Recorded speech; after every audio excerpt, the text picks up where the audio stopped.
Bismillahirrahmanirrahim. Assalamualaikum warahmatullahi wabarakatuh.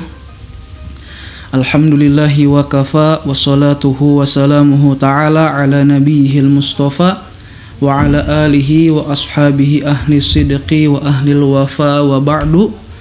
Alhamdulillah, pada kesempatan kali ini kita masih berada di bulan suci Ramadan dalam keadaan yang sehat, dalam keadaan yang baik.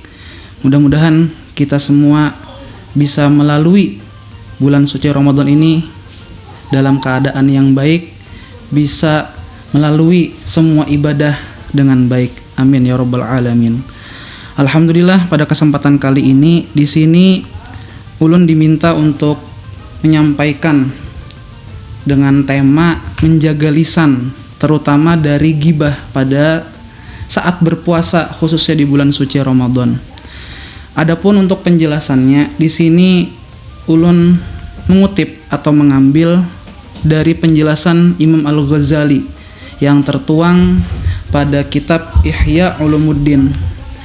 Karena ulun berhusnuzon bahwa penjelasan Sidin, bahwa kutipan-kutipan ayat, pemahaman-pemahaman ayat maupun hadis dari beliau, dari Imam Al-Ghazali, itu pasti jauh lebih baik daripada ulun pribadi. Maka dari itu di sini ulun akan mengutip penjelasan dari Imam Al-Ghazali.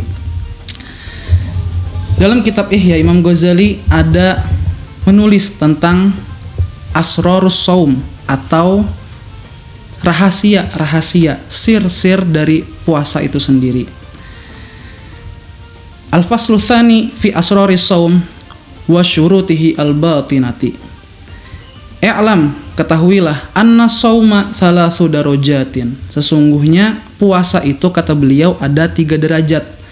Nah, maka dari itu dalam penjelasan tentang ghibah maupun menjaga lisan pada saat bulan suci Ramadan, itu bukan berarti ketika seseorang melanggarnya maka puasa orang tersebut lantas menjadi batal dan harus diqodho pada kemudian hari.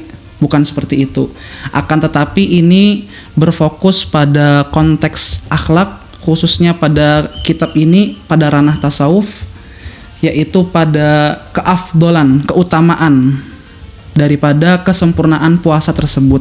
Yang artinya apabila dilanggar perbuatan-perbuatan yang akan disebutkan ini, terutama pada perbuatan yang melanggar aturan seperti melakukan ghibah, fitnah dan lain-lain, itu bukan berarti puasanya batal dalam konteks hukum fikih, akan tetapi tentu mengurangi keutamaan daripada puasa Ramadannya tersebut.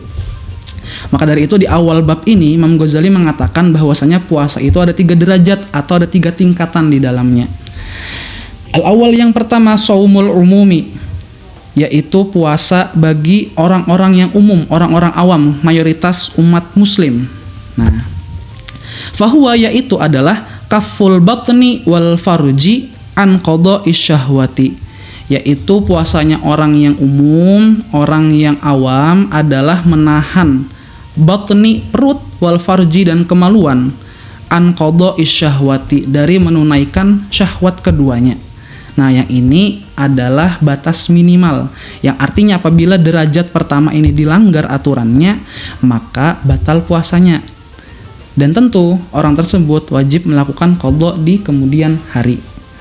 Kama sabaqa tafsiluhu, sebagaimana yang telah lalu penjelasannya, kata Imam Ghazali di bab sebelumnya.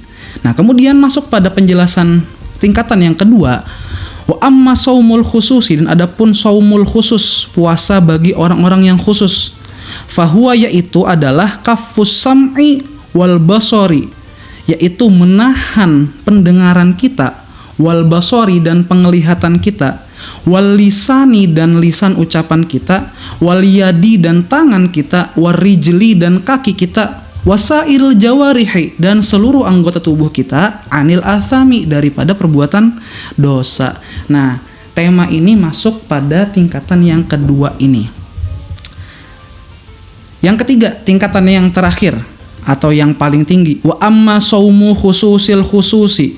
Nah, ini adalah puasa khususil khusus, yang tentu derajatnya lebih tinggi daripada puasa yang sebelumnya. Fasaumul qalbi anil himamid daniyati.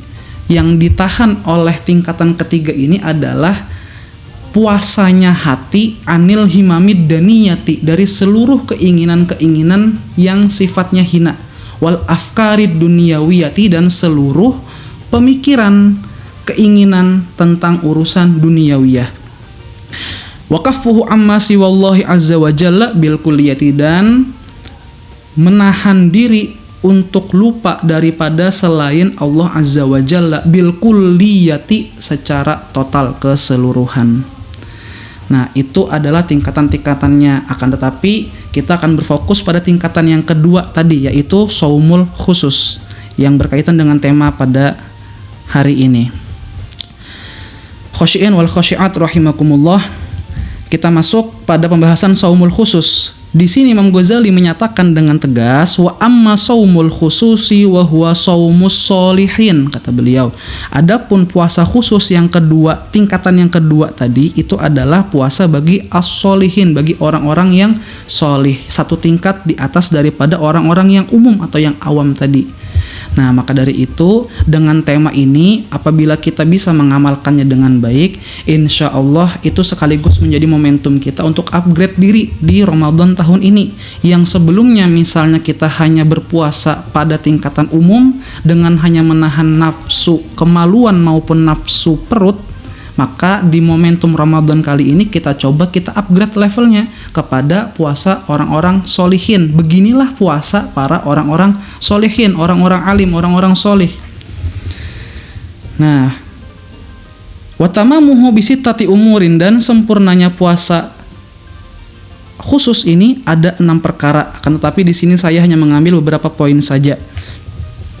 Di antaranya di sini adalah hifzul lisani, yang berkaitan dengan tema kita, hifzul lisani, sempurnanya puasa orang-orang solih tadi dengan memelihara lisan atau ucapan.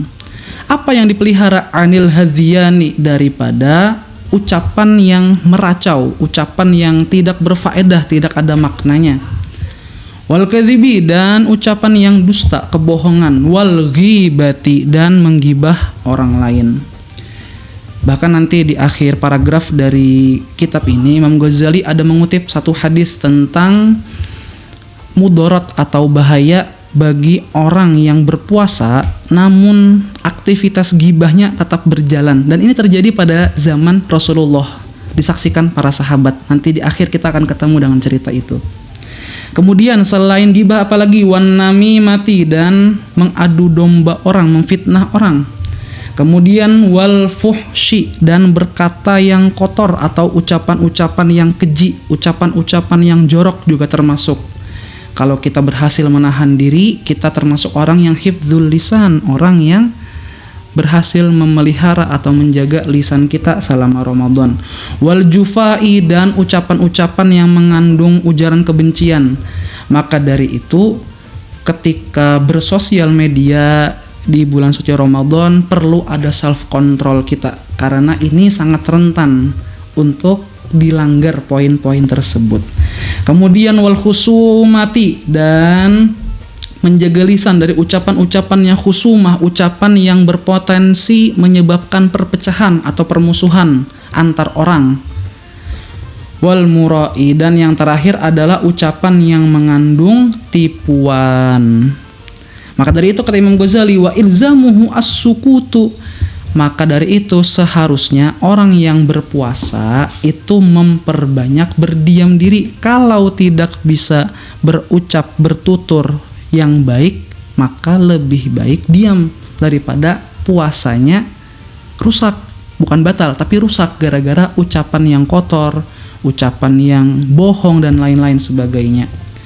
Wa syughluhu bi dzikrillahi subhanahu, dan menyibukkan diri dengan memperbanyak zikir kepada Allah Subhanahu wa taala.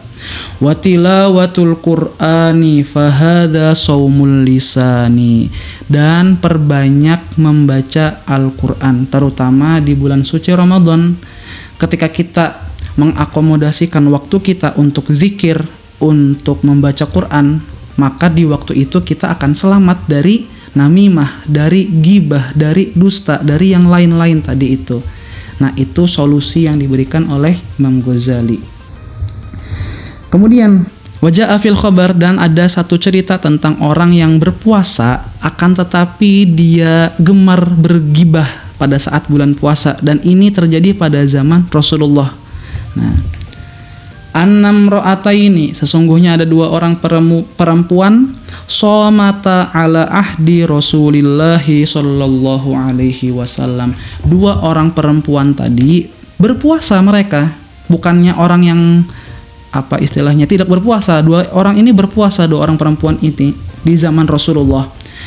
Akan tetapi fa'ajhadahumal ju'u wal atashu, akan tetapi kedua orang ini mengalami kesulitan pada salah satu puasanya karena sangat lapar dan sangat haus pada ketika itu. Jadi ada satu momen kedua orang perempuan ini ketika berpuasa, mereka merasakan haus dan lapar yang bersangatan. Min akhirin nahari, pada suatu waktu di akhir siang. Hatta kadata antatslafa, sehingga kedua orang ini seakan-akan hampir merasakan kematian karena saking laparnya, saking hausnya. Nah, faba'atsata ila Rasulillahi sallallahu alaihi wasallam yasta'dzinahu fil iftari. Maka kedua orang perempuan tadi mengutus satu orang utusan untuk menghadap kepada Rasulullah. Tujuannya apa? Yasta'dzinahu fil iftar, untuk meminta izin kepada Rasulullah supaya bisa berbuka puasa. Artinya membatalkan puasanya karena kondisinya saat itu sedang kelaparan dan kehausan yang parah. Nah, itu tujuan dari mengirim utusan itu kepada Rasulullah. Fa'arsala ilaihima qadhan. Nah, lalu Rasulullah ketika menemui utusan orang itu, Rasulullah mengirimkan satu qadah, satu wadah kepada si utusan tadi untuk diserahkan kembali kepada dua orang perempuan yang mengutus mereka sebelumnya. Apa kata Rasulullah? Qul lahuma, katakan, sampaikan kepada mereka berdua, dua orang perempuan tadi, qi'a fihi. Apa kata Rasulullah? Muntahkanlah kalian berdua, muntahkanlah isi perut kalian fihi, di tempat yang disediakan oleh Rasulullah tadi pada qadah tadi. Ma akaltuma, apapun yang sudah kalian makan muntahkan, kata Rasulullah. Jadi ketika dua orang perempuan ini datang kepada Rasulullah, mengirim utusan kepada Rasulullah, niat meminta izin untuk berbuka puasa atau membatalkan puasanya, akan tetapi bukannya izin yang diberikan oleh Rasulullah, Rasulullah malah memberikan satu wadah yang dikembalikan kepada kedua orang tua tadi, kedua orang perempuan tadi. Nah, maka dari itu Rasulullah menyuruh dua orang perempuan tadi untuk memuntahkan isi perut mereka, apa yang sudah dimakan, ke tempat atau wadah tadi. Faqa'at ihdahuma. Nah, setelah pulang utusan tadi, lalu disampaikan pesan Rasulullah, lalu dimuntahkanlah isi perutnya ke wadah yang disuruh oleh Rasulullah tadi. Ketika salah seorangnya muntah di tempat tersebut, nisfuhu daman abiton. Sebagian wadahnya tadi itu terisi oleh daman abiton, terisi oleh darah yang kotor yang keluar tadi. Bukannya muntahan makanan atau bekas minuman dan lain sebagainya, tapi ketika keluar, yang keluar dari perut mereka adalah separuh wadah itu terisi oleh darah yang kotor. Walahman gharidon, dan separohnya lagi atau sebagiannya lagi terisi wadah tadi dengan daging yang mentah. Jadi satu wadah yang diberikan oleh Rasulullah, setelah dimuntahkan isi perut mereka, ternyata yang keluar bukan bekas makanan, tapi separohnya adalah darah yang kotor, dan separohnya lagi terisi oleh daging yang mentah yang keluar dari muntahan kedua perempuan tersebut. Nah, waqa'atil ukhra misla dzalik, dan ketika temannya lagi muntah lagi, yang keluar pun bendanya persis seperti itu lagi, seumpama seperti itu, bukan bekas makanan atau bekas minuman. Hatta malak tahu, sehingga kedua perempuan tadi memenuhi tempat wadah tadi itu dengan muntahan mereka, yang ternyata dua-duanya ketika memuntahkan isi perutnya, isi yang keluar adalah sama, yaitu separohnya adalah darah yang kotor dan sebagian lagi adalah daging yang mentah ketika keluar dari perut mereka. Fa'ajiban nasu min dzalika, maka heranlah para sahabat, para manusia di sekitar Rasulullah yang menyaksikan kejadian itu, bahwa ketika wadah tersebut dikembalikan pada Rasulullah, ternyata bukan muntahan bekas makanan tapi darah dan daging mentah. Tentu heran manusia kenapa bisa seperti itu. Faqala Rasulullah sallallahu alaihi wasallam, maka Rasulullah pun berkata, hatani somata amma ahallallahu lahuma. Dua orang perempuan tadi berpuasa dari apa yang Allah halalkan bagi mereka berdua. Wa aftarata, dan mereka berdua tadi membatalkan puasanya ala ma harramallahu ta'ala alaihima, dengan sesuatu yang Allah haramkan atas keduanya. Maksudnya bagaimana? Rasulullah pun melanjutkan penjelasannya. Maksudnya adalah qa'adat ihdahuma ilal ukhra, ketika salah seorang perempuan tadi duduk kepada atau mendatangi temannya yang lain, faja'alata yaktabanin nasa. Dua orang tadi duduk berkumpul malah menggibah orang lain aktivitasnya, sedangkan kondisi mereka saat itu sedang berpuasa. Fahadha ma akalata min luhumihi, maka kata Rasulullah, inilah muntahannya itu, inilah hasil apa yang kalian makan dari luhumihim, dari daging saudara-saudara kalian yang kalian gibah. Hadis ini diriwayatkan dari Imam Ahmad pada ta'liqnya, akhrajahu Ahmad fi musnadihi min hadisi Ubaid maula Rasulillah sallallahu alaihi wasallam. Jadi kesimpulannya adalah, pada momentum bulan suci Ramadan ini, mari kita sama-sama untuk mengupgrade diri, meningkatkan kualitas ketakwaan dan iman kita. Dari yang sebelumnya susah mengontrol hawa nafsu, kemaluan maupun perut, di bulan suci Ramadan kita tundukkan nafsu kita. Setelah berhasil melampaui itu, mari kita tingkatkan lagi untuk menjaga terutama sekali lisan kita dari perbuatan gibah, dusta, adu domba, tipu menipu, ujaran kebencian dan lain sebagainya. Jangan sampai kita rusak momentum bulan Ramadan yang singkat ini, yang belum tentu di tahun depan kita berjumpa lagi, kita rusak dengan perkataan-perkataan yang buruk. Mungkin hanya itu yang bisa dapat ulun sampaikan terkait tema pada hari ini, pada kesempatan kali ini. Mudah-mudahan ada manfaatnya untuk kita semua, mudah-mudahan kita bisa mengamalkannya, mudah-mudahan kita semua bisa meningkatkan kualitas puasa kita dari waktu ke waktu. Amin ya rabbal alamin. Atas segala khilaf, kesalahan dan kekurangannya, ulun pribadi meminta ampun, meminta maaf kepada kaum muslimin muslimat sekalian yang mendengarkan ini. Ini yang bisa ulun sampaikan. Hadaniyallahu wa iyyakum ajma'in. Assalamualaikum warahmatullahi wabarakatuh.